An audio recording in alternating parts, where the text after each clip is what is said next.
नमस्कार, तुमच्या सर्वांचे सहर्ष स्वागत माझे YouTube चॅनल माझी शाळा आनंदाई शाळा शाळा नंबर 1 उपळाई ठोंगे. तर मुलांनो, आज आपण स्थानिक किंमत आणि दर्शनी किंमत बघणार आहोत. प्रथमतः बघूया स्थानिक किंमत. स्थानिक किंमत या नावामध्ये जाईल स्थान. जसं आपण संख्या शिकलोय एकक, दशक, शतक, हजार, दशहजार हे ती स्थान आहे. त्या स्थानावरून त्याची स्थानिक किंमत आपल्याला काढायची असते. उदाहरण जर घ्यायचं असेल,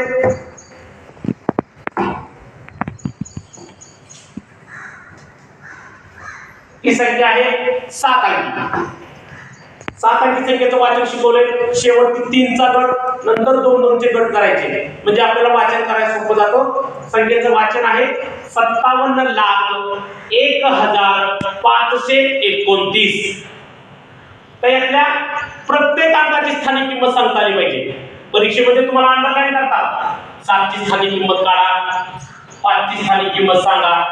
या 7 आणि 5च्या स्थानिक किंमतीची बेरीज विचारतात, त्यांचे फरक विचारतात, त्यांचा गुणाकार करायला सांगतात, काही विचारू द्या. आपल्याला जर स्थानिक किंमत माहित असेल तर आपण पुढच्या क्रिया करू शकतो. कशी काढायची त्याचं स्थान बघूया. समजा तुम्हाला विचारले 7ची स्थानिक किंमत सांगा, तर एकक, दशक, शतक, हजार, दशहजार, लक्ष याचं जे स्थान आहे 7चं ते लक्ष. 7 लक्ष हे त्याची स्थानिक किंमत. आणि 7 लक्ष म्हणजे 7च्या पुढे 1 2 3 4 5 शून्य द्यायचे. जेवढे अंक आहेत तेवढे शून्य द्यायचे. म्हणजे 7 लक्ष म्हणजे 7 लाख. लक्षला आपण लाख पण म्हणतो.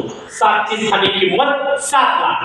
समजा 5 खाली अंडरलाईन केली, 5ची स्थानिक किंमत विचारली. एकक, दशक, शतक. 5 शतक आणि 5 शतक म्हणले की 5च्या पुढे 2 आहेत किंवा शतकच्या पुढे आपण 2 शून्य देतो. 500. 5 शतक 500. याप्रमाणे कुठल्याही अंकाची स्थानिक किंमत तुम्हाला काढता येईल. स्थान ओळखा आणि स्थानानुसार त्याच्या पुढे किती जेवढे अंक असतील तेवढे शून्य द्यायचे. त्यानंतर आपण बघणार आहोत दर्शनी किंमत. आणि दर्शनी किंमत म्हणजे तो जो अंक आहे तो कुठला का स्थान असणार त्याची किंमत तीच. म्हणजे 5ची दर्शनी किंमत त्याचं स्थान नाही बघायचं, त्याचं स्थान दशलक्ष आहे. स्थानिक किंमत विचारलं तर स्थान बघायचंय आणि दर्शनी किंमत विचारली तर फक्त अंक बघायचा आहे. 5ची दर्शनी किंमत 5, 1ची दर्शनी किंमत 1, 0ची दर्शनी किंमत 0, 9ची दर्शनी किंमत 9. म्हणजे दर्शनी किंमत म्हणजे तो जो अंक आहे हीच त्याची दर्शनी किंमत असते. जर हा घटक तुम्हाला समजत असेल तर भेटूया पुढच्या तासाला. धन्यवाद.